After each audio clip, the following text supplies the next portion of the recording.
This episode is brought to you by my friend Rebecca Walzer, a financial expert who can help you protect your wealth. Book your free call with her team by going to friendofdinesh.com. That's friendofdinesh.com. Hey everyone, I'm your host today, Danielle D'Souza Gill. I am still hosting for Dinesh while he's in Israel.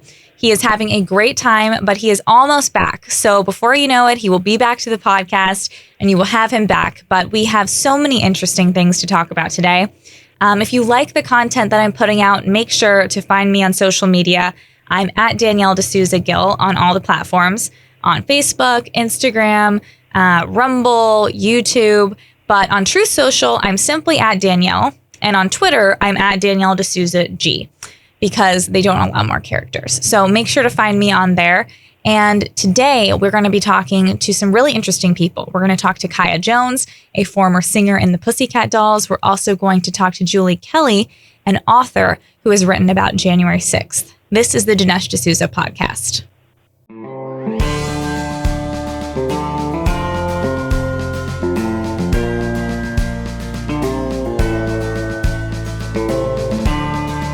America needs this voice. The times are crazy. In a time of confusion, division, and lies, we need a brave voice of reason, understanding, and truth. This is the Dinesh D'Souza podcast. The left has managed to cure cognitive dissonance. Haven't you noticed? For the past year or so, leftists have been monolithically pushing for war. War with Russia, war with Syria, war with China. Who could have thought that the party with a long historical record for being anti-war could turn on a dime and suddenly become pit bulls for the military-industrial complex?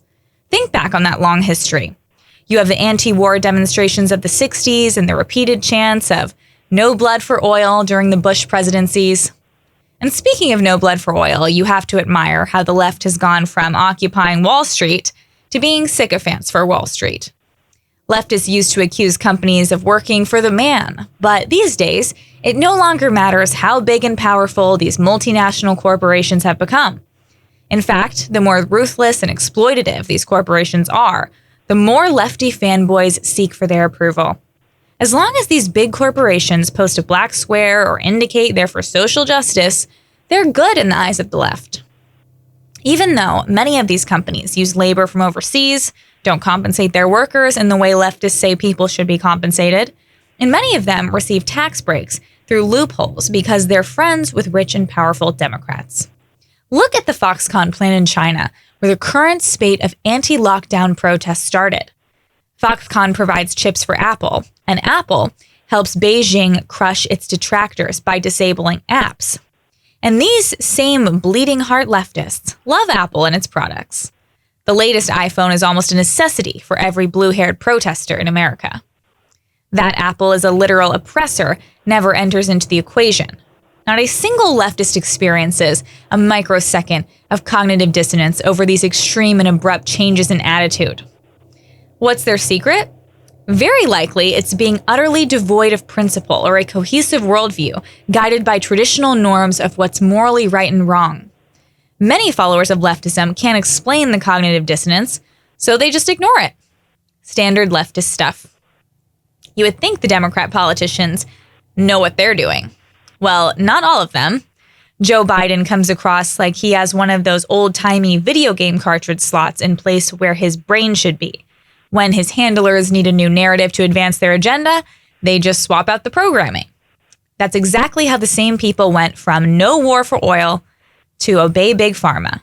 The media does the same thing, operating in lockstep and pushing one narrative, even if it's completely contradictory to what they said previously. That's only one of their big medical achievements. The other one is arguably even more groundbreaking, if you can believe it. And that's the development of the universal cure: death. No, not the universal cure for death. What I'm saying is that the left has discovered death is the one treatment that can cure all conditions. Now you may be thinking to yourself, that sounds like the opposite of medicine. After all, isn't medicine all about alleviating pain and suffering with the goal of restoring the patient to a normal, healthy life as much as possible? But that would be too reasonable. That's just your old-fashioned belief in morality talking. Death is really the new hotness that everyone's talking about. The left has a strange love for death. Look at Canada. Since instituting its medical assistance in dying, or MAID law in 2016, the number of Canadians who have taken the cure has increased annually from over 1,000 in 2016 to over 10,000 in 2021. MAID deaths now account for 3.3% of all deaths annually. Not once to sit on their laurels, the Canadian government in 2021 dropped the requirement that there be a RFND, or reasonable foreseeability of natural death, in order to get the procedure.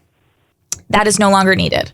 The current list of requirements dictate that you have to be enduring suffering and be eligible for publicly funded healthcare services. That second requirement stands out to most people. If the ostensible goal is to alleviate that intolerable suffering, why do you have to be on government healthcare? That would seem to imply that it's not medical assistance, but the government that's killing its own people, which is the textbook definition for democide, the number one cause of all deaths in the prior century, thanks to communism.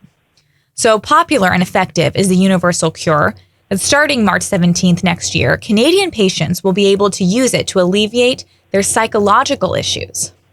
It's clear that the longer this law remains in effect, the more people will be able to take advantage of it. There are even ads now promoting the practice.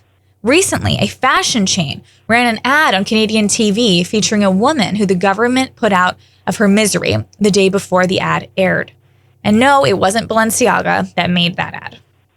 Canadian doctors have discovered that a dead patient is a quiet patient. And so far, no one who has taken the death cure has complained about it. I think ultimately the left's goal will be to continue expanding the availability for elective democide until you can use it for anything. Will that wave of popularity carry it to the US as well?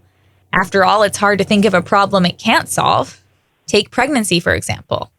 Oh wait, that type of cure is already available in the US, particularly in blue states like New York and California.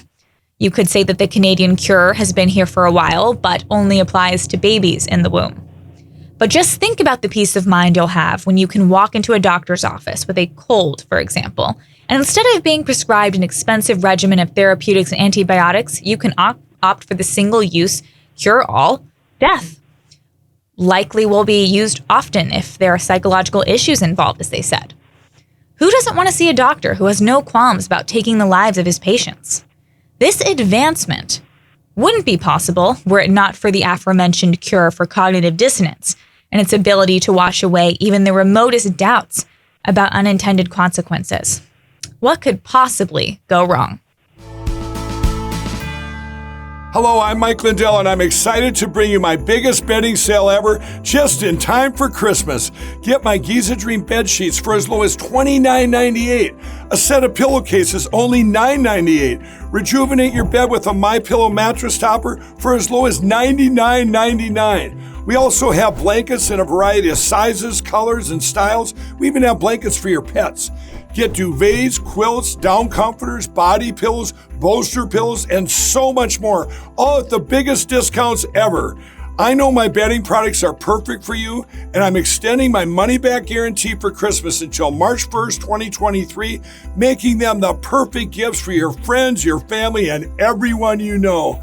So go to MyPillow.com or call the number on your screen. Use your promo code, and you'll get huge discounts on all MyPillow bedding products, including my Giza Dream bed sheets, for as low as $29.98. Get all your shopping done now while quantities last. Aches and pains come to us all eventually, whether from the normal wear and tear of time or from injury. You have the choice to feel trapped by aches and pains, or you can fight back against it. The tools are different from a decade or more ago. Now there's 100% drug-free relief factor. I fought back with RF, and you can too. RF supports your body's fight against inflammation that is the source of aches and pains. About 70% of the over 500,000 people who try Relief Factor order more because it works for them. You have nothing to fear and everything to gain. Isn't it time for you to get out of pain? I've heard great things about Relief Factor from many people. If you know someone who has experienced aches and pains, this is the perfect gift for them. I know that my mother-in-law, who had an invasive knee surgery with a long recovery, tried Relief Factor and found that it worked wonders for her.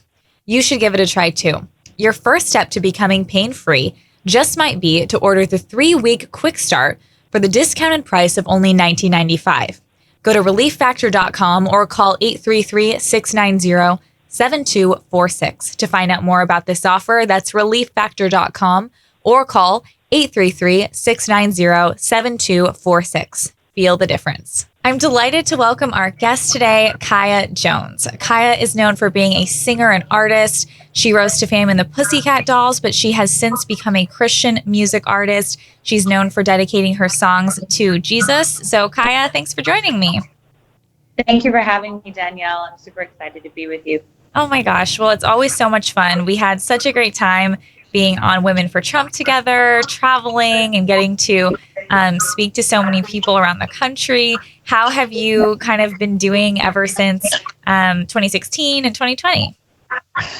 I've been, God is good. I definitely was shocked, like the rest of the country and world, at 2020. We worked really hard on that campaign. We felt like, it was taken from us. And I think the country now sees that we had the best intention possible, and so did President Trump. Since then, I just put my faith in God. It was just very disheartening to watch what we saw happen. And I went into Hebrew Bible school and went into ministry. I felt that, if we're where we were at the moment, we really needed God. So it was my then biggest call thus far in my career to really focus on and getting the messaging of the gospel of Jesus Christ out to the world, and definitely to a lot of American families that just felt defeat on the highest level. For sure. But Kaya, your story is so fascinating. So I want to ask you about that, to just kind of rewind to when you think back. What was it like being in the Pussycat Dolls, being kind of part of that industry before you became who you are today? What was that like for you? Well, it was really rewarding. I mean, when it initially happened, like all I wanted as a little girl was to perform. I definitely felt, wow, like I'm getting to do my dream. My dream was to be one of the Spice Girls, and here I was in the Pussycat Dolls. What a moment. What I didn't kind of prepare myself for was truly the disgusting, sickening industry that has become very now exposed. I was not prepared for that. And it's a shame. There are great people in this business, and I'm finding them now in later years. But, it was a lot of excitement, a lot of fame, unfortunately, a lot of abuse and a lot of mistreatment and very unscrupulous behavior in the back end. Yeah. And before you got into that, I'm sure you wanted to focus on the singing and weren't maybe aware of that. So when you found yourself in kind of that situation, when do you think you kind of maybe had like a wake-up call of, I don't know if this is the best place to be? Truly, I'll never forget the moment. It was a moment. We were performing at Divas Live at MGM Grand Garden Arena in Las Vegas. It was going, out to 30 million households around the globe. And it was a packed house of 23,000 people. And there were two little girls in the front row. And Patty was wailing on stage, and me and one of the other members of the group, we were to enter from the audience when the rest of the girls were coming up on a riser. And there were two little girls in the front row, and they just went, "Oh, she's a Pussycat Doll." They had to have been no more than, 4 and maybe 6 or 7 years old. And it just made me feel gutted, because at the time I was going through a forced abortion. At the time I did not want anyone, I didn't want to be me. So a little girl wanting to grow up to be me in that moment was just very disheartening. And I knew in that moment that I had a responsibility, and that I couldn't do that any longer, that I needed a way out. Certainly I was not a good role model for young women. Wow, that is really just so inspiring, because I think so many people in that situation may not take a step back and think, let me try to change things and sing about other things. Do you think a lot of the women who are in those situations and experience that, I'm sure that they might feel similarly. They might feel like they don't like the situation they're in. They don't like feeling forced, like you mentioned, forced abortion, maybe forced relationships, things like that. Do you think it's just become so hard to leave the situation? Just kind of the higher you get, the more entrenched it becomes? Yes. I can actually confirm 100% you are spot on the money. I still talk to a lot of women that are very well known, some of them very popular currently, that have conveyed to me that they're not as strong as me. I'm not as strong as you, Kaya. I don't know how I'm going to pay my bills if they take, my platform away from me. And they feel as though they will lose everything, because that is what you are, you are essentially, and I use the description, Britney Spears has also used this description of feeling prostituted in a way, human trafficked in a way.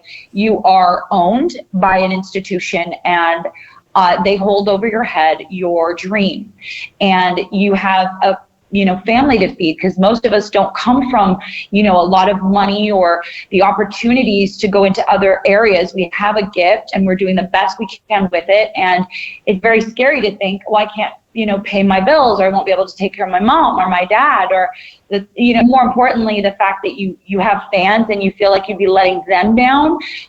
It's really sad that it's become that way, but I do believe we're going to see a shift. I think God is doing a mighty work, which is why exposing is happening now. And you're going to hear more. And it's going to shock the world when people start to understand this is very strategic. It's messaged to the children, and to get children sexualized very early. And that's strategically done. It's very much so they're thankful.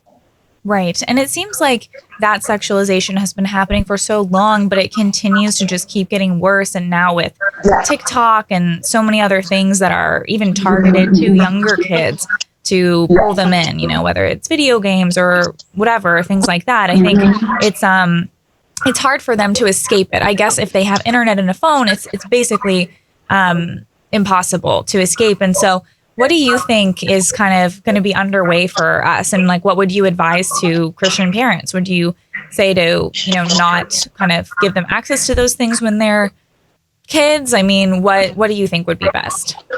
They are is actually disservice. We need to prepare children for what they're going to face and raise them up correctly in the Word of God. When we have the Holy Spirit within us, it shifts the way we act. I thought I knew the Lord until I started working for Him, and I can assure you who I am now is not who I was at 19. And the strength I have now in my 30s, it really does say to me, wow, if I can be a vocal singer for the Lord and very vocal about my political views and, my moral compass, which comes from Jesus Christ, I truly believe that the youth need to have that installed earlier. Also, the more that we expose this, it's not something that people can fear, because these people are sick. Whether it's the men that have these addictions to porn, which eventually leads to, because we know this, it leads to severe brain damage, and it also leads to what becomes pedophilia, because it has nothing to do with pornography. It has to do with control. If we actually expose this to the greater level and start to get the help needed from the men that have these addictions, then there wouldn't be a demand for this supply. And I truly feel we need to really rip the head off of this thing and get the messaging out and start to talk to men about how can they start to be vocal in the community to raise up truly the next generation of young men that will be wiser, and young women that will hold themselves in a better light, more accountability, and more couth and class, which we need to see in our culture.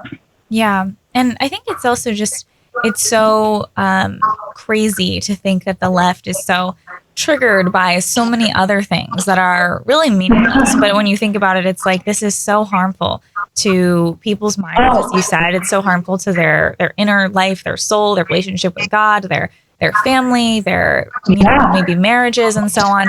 And so it's really unfortunate that that's become so normalized. Do you feel like when you were kind of more involved with Pussycat Dolls, things like that, that you saw them pushing a lot of those things on women there? I mean, what was kind of the line between, I guess, singing and then making things more sexual? Well, I think, from the beginning of time, people have pushed sexualization, especially when it comes to media, because, as the quote would say, oh, sex sells, or sexuality. But what it's turned into is young women want to be 12 years old, 15 years old. They're told that younger is better. Young men hear that, they got to be young and stud, and, you got to be like 18 to 19. So guys want to dress like they're young boys, and they're not. Women want to dress like they're young girls, and they're not. And the truth of the matter is there's something really awesome about aging. There's something really beautiful about a man in a suit that's grown up, that holds himself at a higher stature. And the same goes for women. But we've culturalized this push about keeping it so young, which is a form of pushing pedophilia. And it's just getting younger and younger. It is getting worse. I did see it at the time in the dolls we saw with, the Balenciaga stuff. That was appalling. And the fact that we still have really not heard Kim Kardashian really rebuke this company as a mother of four just shows you where their priorities lie is financial. It comes down to the financial gain. It has nothing to do with being a good leader or being a good, you would think, I guess secretly I felt like, even though she did porn to become famous, secretly I felt like, she became more of a businesswoman. She put herself out there. She was doing philanthropy work, working with, prisoners who needed a second chance. But if you're giving more of a chance to prisoners, but not speaking out against what, you're backed by this company that's showing 4-year-old bondage. I don't know, Danielle, think about this for a second. You walk on a set and there's a 4-year-old stretched across a couch, bondage gear, teddy bears, wine bottles, and you think this is a good idea to continue? Where were the people involved in this shoot not grabbing that kid and walking out? And furthermore, the parents, where are they? I feel like it's become such a yesterday story. And that's the problem. They attack us, talking about this until we get a bigger message across that we're not going to allow this in our culture, period. Because they're not going to stop. This is just, I think we need to continue discussing it. And we're seeing more and more and more of this sexualization in the fashion industry, which is just kind of shocking because, what does that have to do with the bag? What does that have to do with the pair of shoes? It feels like they're using, pedophilia to sell, something. They're selling something else, and they're pointing it into it's about a brand, but it doesn't feel like they're selling a brand. It looks like they're selling porn. And pedophilia, it's not just pornography, it's pedophilia, it's towards children. And that's where, what are we doing about that? Are we saying anything other than just like, this is a problem? Are we really going to take a stance and make them rue the day that they even conceived of putting a child in that situation?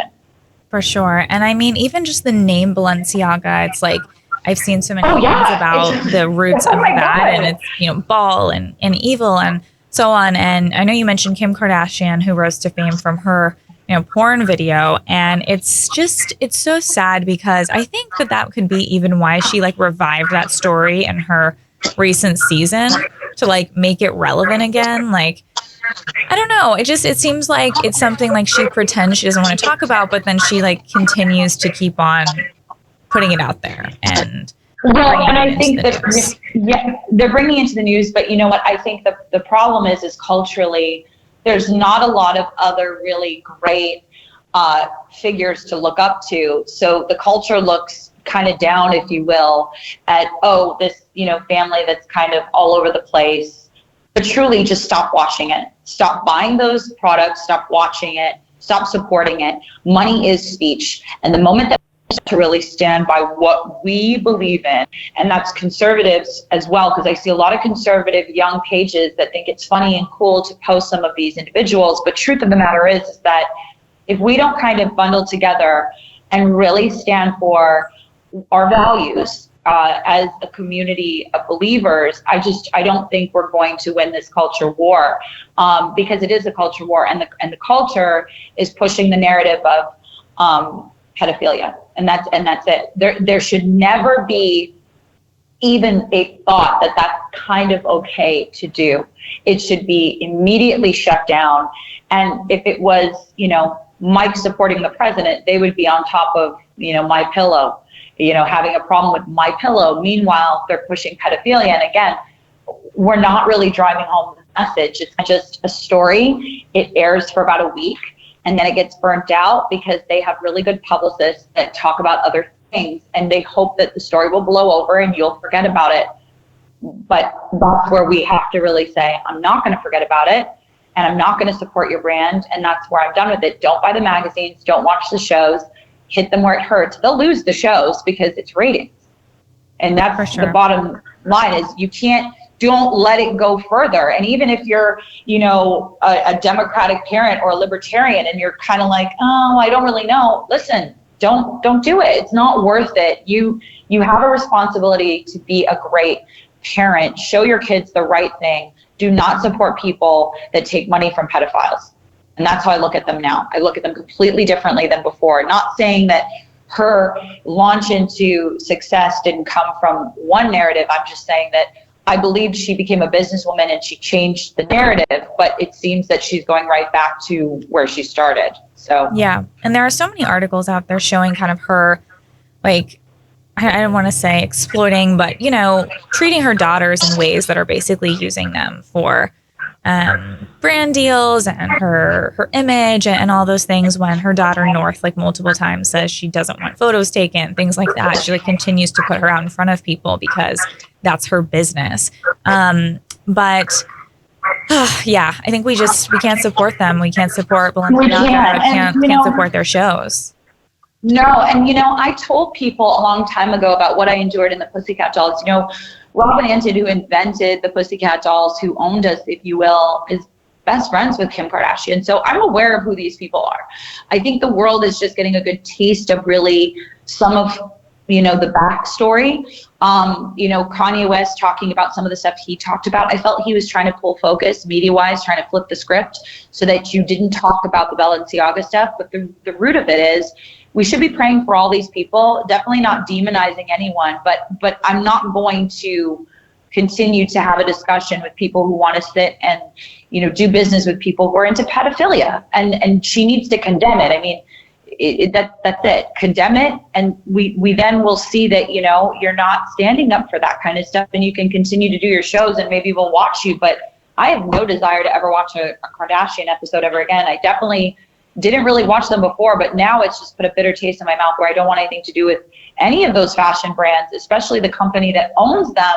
They don't just own Balenciaga. It's a very massive conglomerate that owns a lot of other brands. And as Christian women, why are we wearing these companies that have these names on them? Do we really know anything about these brands? That's the question I have. And I think a lot of Christians fall into this slump of, oh, well, we want to dress nice and, wear this fashionable stuff, but what's the price? And are we idolizing these institutions that really are not so good and definitely not what we put our faith into? Yeah. And once you do know Balenciaga is bad, then of course, you shouldn't be wearing it or buying it and things like that. And I think it's, there are so many brands like it that then people think, well, what is left, because so many are the worst. So I just always feel like I have a list of the worst ones, the ones that obviously doing that with children is completely unacceptable. So that's a hard no. But if a certain brand doesn't talk about politics, I'm okay, that's I'm not gonna be upset with you for that. But exactly. If you want to make everything evil, then obviously I want nothing to do with it. But it is so hard sometimes for people to find a brand that actually espouses your values. That would be, I think, so difficult. Yeah. I think that's where we should come up with our own things and start to support one another and, come up with the high-end fashion stuff, come up with the cool films, come up with the great music, start to take, and this is where conservatives need to stop being conservative. Start funding those that believe in the things that we care about. Start helping the small business owners, the fashion girls who are Christian, fashion forward Christian girls. There are many of them that I personally know who could put together an awesome line, but they don't have the funding. And so this is where conservatives really have to say, you know what? Why are we funding some of this other stuff? Why are we just being so conservative that we're not helping our people move forward? And I think we're past just the conservatives. I think this is a movement of good versus evil. And you see people that are libertarian on the left even saying they're not okay with this. And I think this is why it's shaking things up. But they kind of thought Trump was just this, this right wing thing. And it's like, no, it's just, do the right thing, bottom line. And when your values start to shift into the right pendulum, you'll vote differently, you'll think differently. And I do think that's a God thing. Personally, I do believe that, the Holy Spirit convicts you and you just start to go, I'm not okay with that. I was okay with a lot of things before. I'm not okay with them now. And I have friends that are like, but you used to support this. And I'm like, yeah, but you know what? God changed my heart. And there's no way I can get behind that. Like, I can't get behind drag queen story hour. That to me is like, what are you doing? Totally. I can't get behind that. I mean, as much as I have friends who are gay who are like, but you used to support us. Yeah, I did. But there's a line and you crossed it.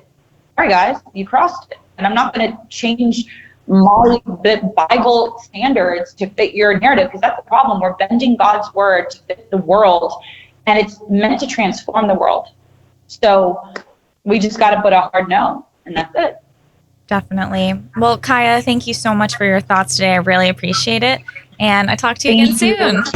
Yeah, love you, girl. Thanks. Thank you. A food shortage could be coming to the U.S., according to experts. Drought, inflation, and new policies are pushing America's food supply near its breaking point. That's why survival food is more important than ever. Create your own stockpile of the best-selling 4 Patriot survival food kits. It's not ordinary food. We're talking good for 25 years survival food. Handpicked right in a family-owned facility in the USA and giving jobs to over 200 Americans. The kits are compact, sturdy, water-resistant, and stack easily. They have delicious breakfasts, lunches, dinners. You can make these meals in minutes. Just add boiling water, simmer, and serve. Go to 4patriots.com and use promo code Dinesh, and you'll get 10% off your first purchase on anything in the store, including this 3-month survival kit, all guaranteed for an entire year after your order, plus free shipping on orders over $97. A portion of every sale is donated to charities who support veterans and their families. Go to 4patriots.com, that's 4 like the number, patriots.com, and use promo code Dinesh for 10% off. That's 4patriots.com, promo code Dinesh. Julie Kelly is a senior contributor for American Greatness and author of the book, January 6th, How Democrats Used the Capitol Protest to Launch a War on Terror Against the Political Right. She's a frequent guest on national cable and radio news programs. Julie, thanks for joining us. Hey, Danielle. Thank you so much for having me on. Of course. Well, I am very excited to talk about this because I feel like even though we've talked about January 6th before, there is so much more to dive into there. And I know you've been very on this beat for a long time. So when you thought about writing this book, what kind of inspired you to want to dive into this topic in more detail? Such a good question. And I can't believe it's been almost 2 years. What a crazy time. But I think I wanted to sort of collect a lot of my reporting that I had done over really starting on the day after January 6, 2021. And really, Danielle, tell the stories, more importantly, of the American citizens, the Trump supporters, who are being hounded, harassed, interrogated, have their homes raided, and really legally tormented by the Biden regime in an effort to retaliate against people who protested what they believed was a rigged election in 2020. So that really tells us most of what the book is about. But also, I finished the transcript for the manuscript.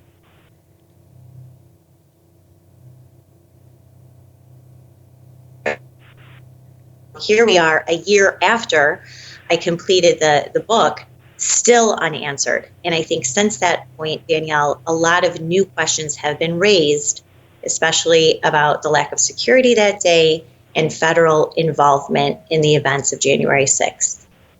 Yeah, for sure.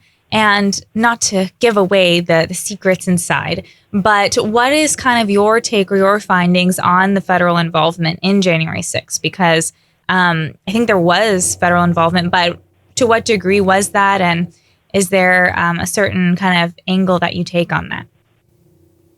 Well, my book starts to address the questions about the FBI's possible involvement. And a lot of it, Danielle, related to what I was also covering at the time, which was the plot to kidnap and kill Michigan Governor Gretchen Whitmer. As I was writing this book, the defendants in that case, the defense attorneys, were putting together this shocking bombshell defense of FBI entrapment. And as I was reading and covering what was happening in that case and all of the motions and all of the evidence that talked about more than a dozen FBI informants on top of undercover agents, on top of supervising agents working out of numerous FBI field offices in the eastern part of the country, I started to think, well, how could the FBI be doing this and have nothing to do with January 6th? And there were a lot of ties, not the least of which was the storming of the Michigan Capitol in Lansing in April of 2020, which looked a lot like what happened on January 6th of 2021. And so I think that really started to foment my thoughts and others.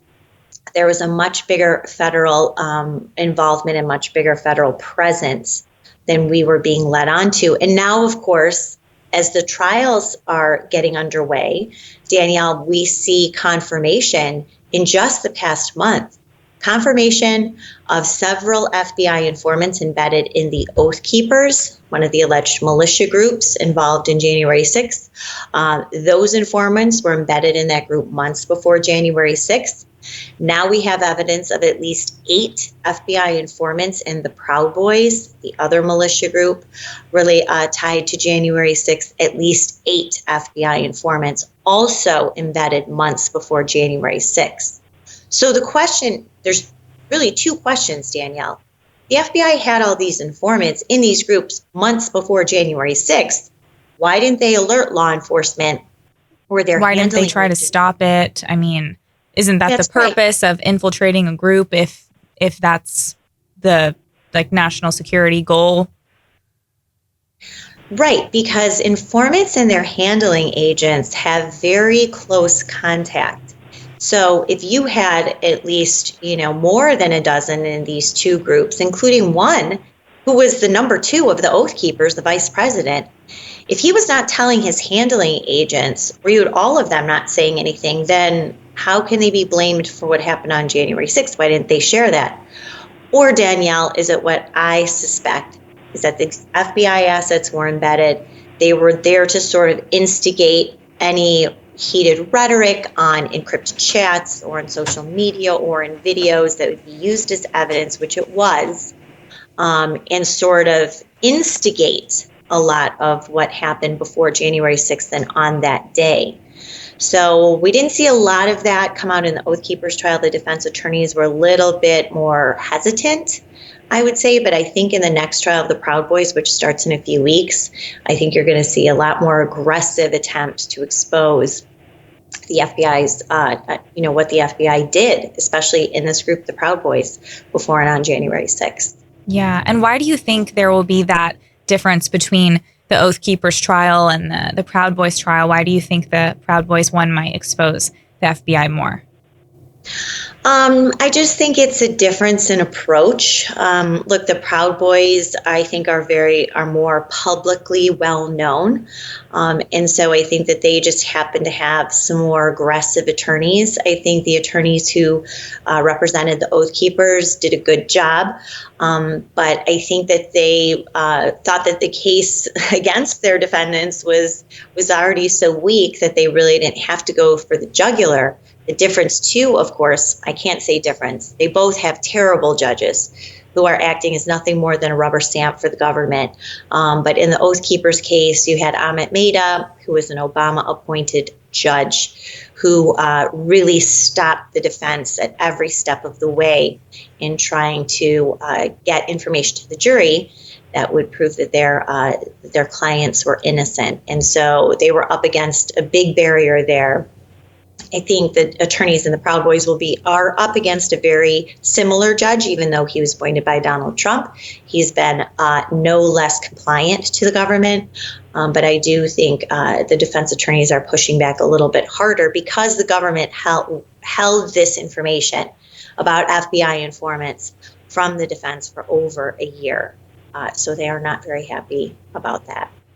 Wow. And that's so disheartening to hear that Trump-appointed judge is not much different than the Obama-appointed judge. So that's too bad. But when you look at some of these trials, some of the judges involved, do you find a lot of it does come down to what judge that they get and the political leanings of that judge oftentimes?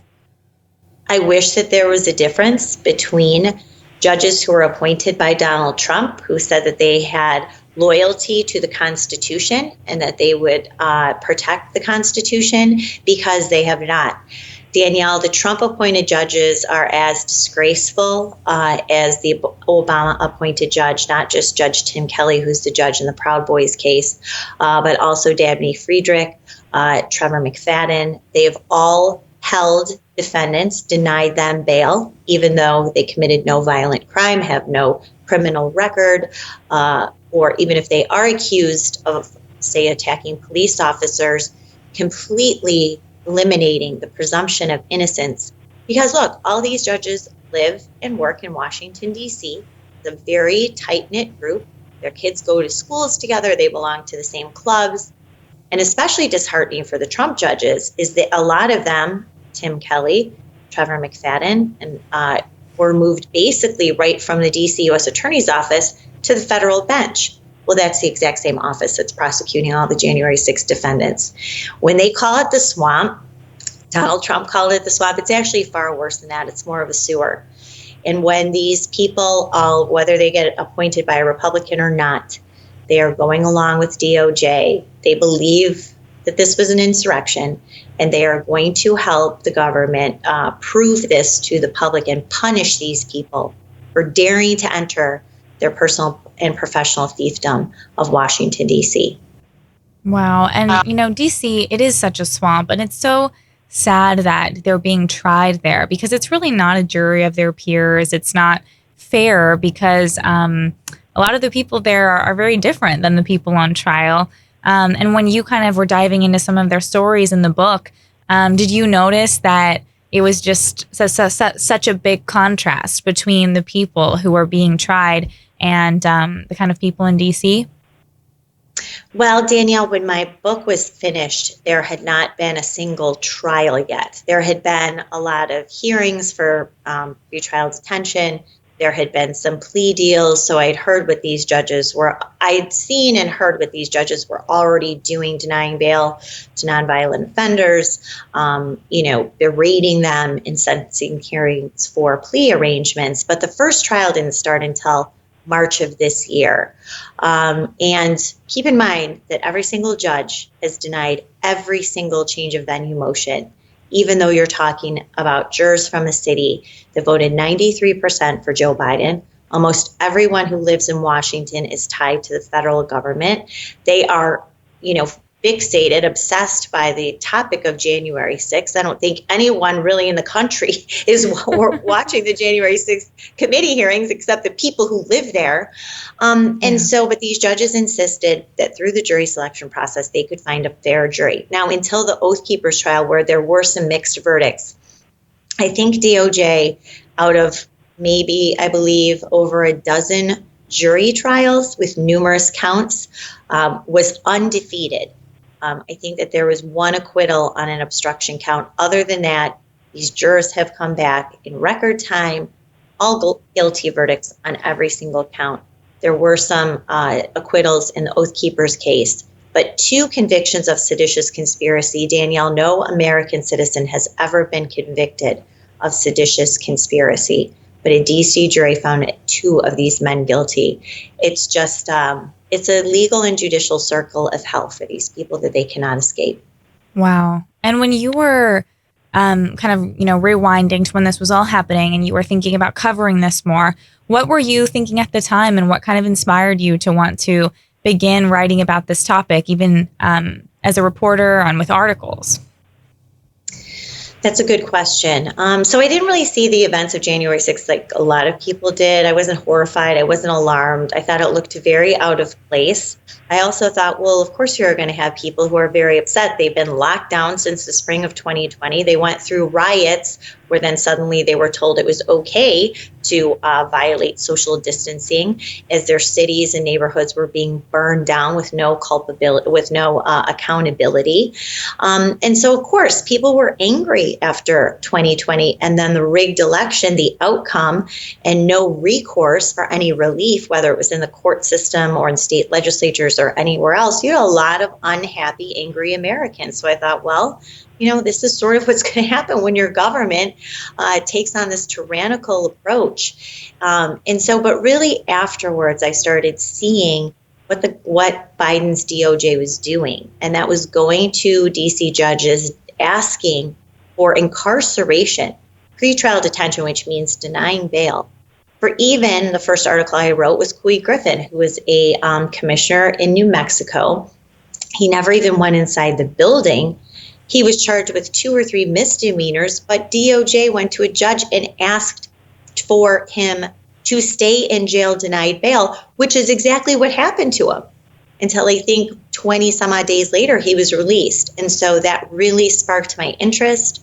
I opened an account on Pacer, which is where you can find all the legal filings. Because it was COVID, I could listen to the hearings in Washington, D.C.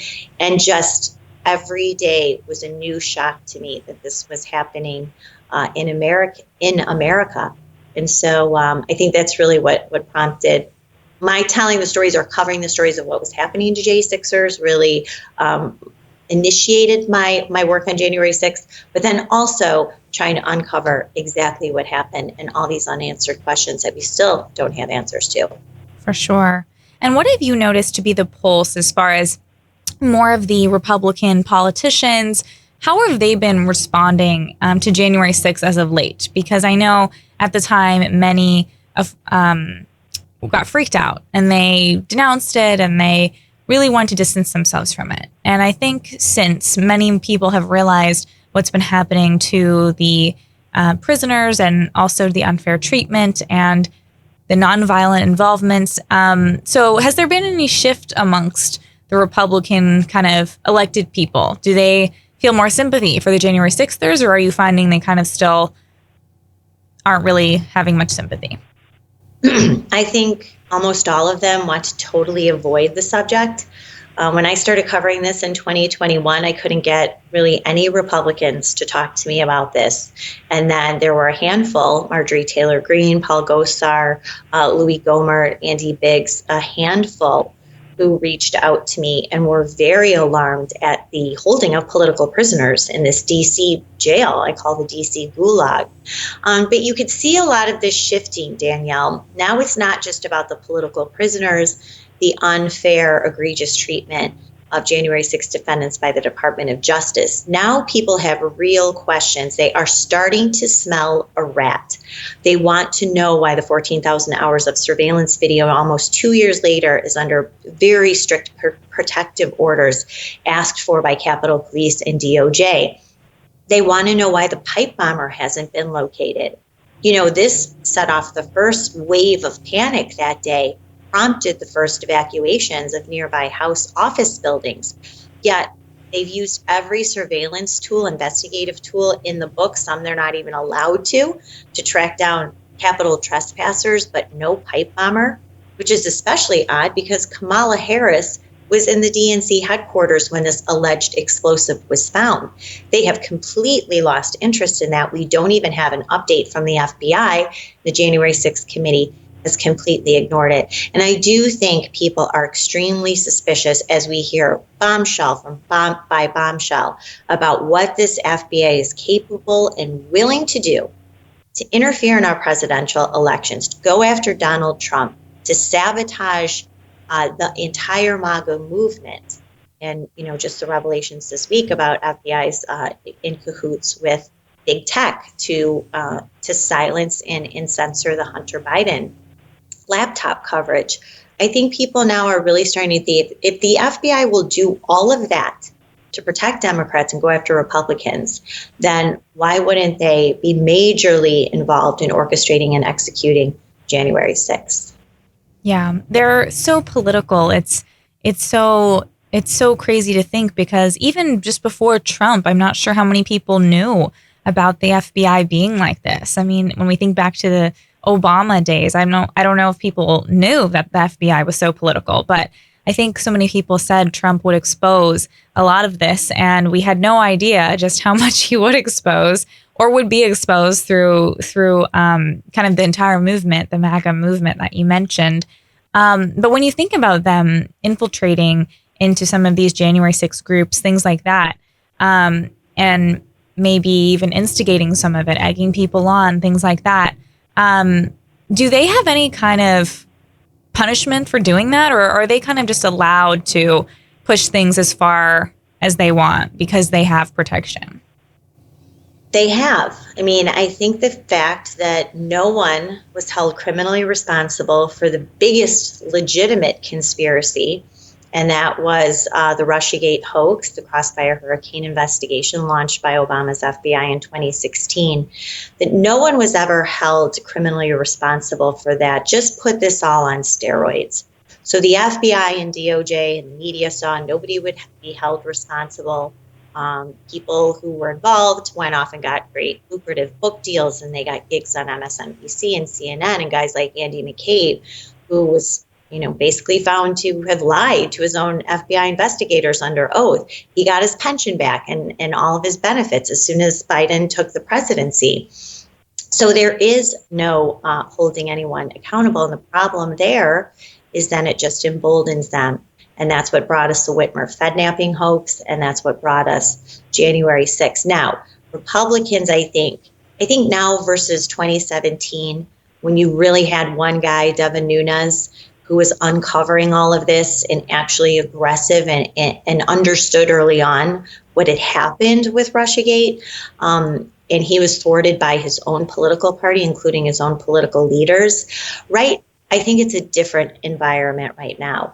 They have years now of documentation, a trove of evidence that proves how corrupt and partisan this FBI is. We have whistleblowers now finally very bravely coming forward and talking about what's happening inside the Bureau, not just at headquarters, but at all of these field offices. And so it's unavoidable now. There is a mountain of evidence. Republicans have to deal with it. They recognize that their window will be very short because public pressure is building.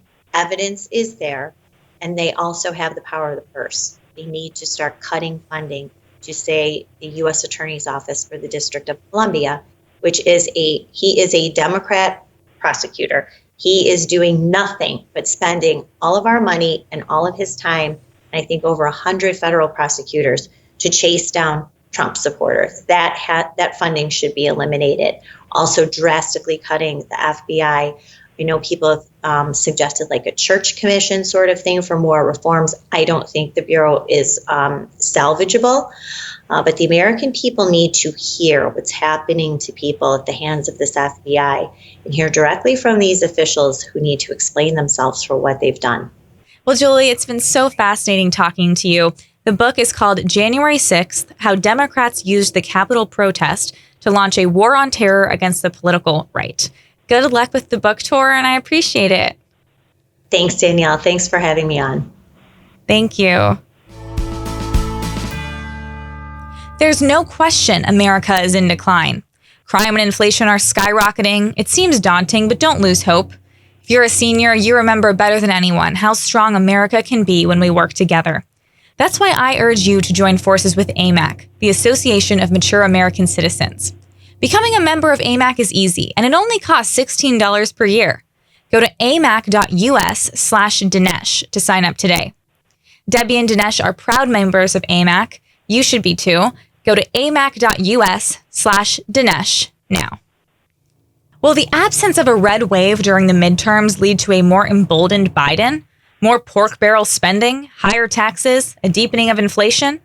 If you're unsure how the next 2 years will unfold, talk to Birch Gold Group about protecting your savings with gold. That's why I buy gold from Birch Gold, and you can too. Birch Gold makes it easy to convert an IRA or 401k into an IRA in precious metals. That's right, they'll help you own gold and silver in a tax-sheltered account. Here's what you need to do. Text Dinesh to 989898 to claim your free info kit on gold, and then talk to one of their precious metals specialists. They will hold your hand through the whole process. Protect yourself with gold today by texting Dinesh to 989898. With an A+ rating with the Better Business Bureau and thousands of happy customers, Birch Gold is who I trust to protect my future and yours. Text Dinesh to 989898 today. Subscribe to the Dinesh D'Souza podcast on Apple, Google, and Spotify, or watch on Rumble, YouTube, and salemnow.com.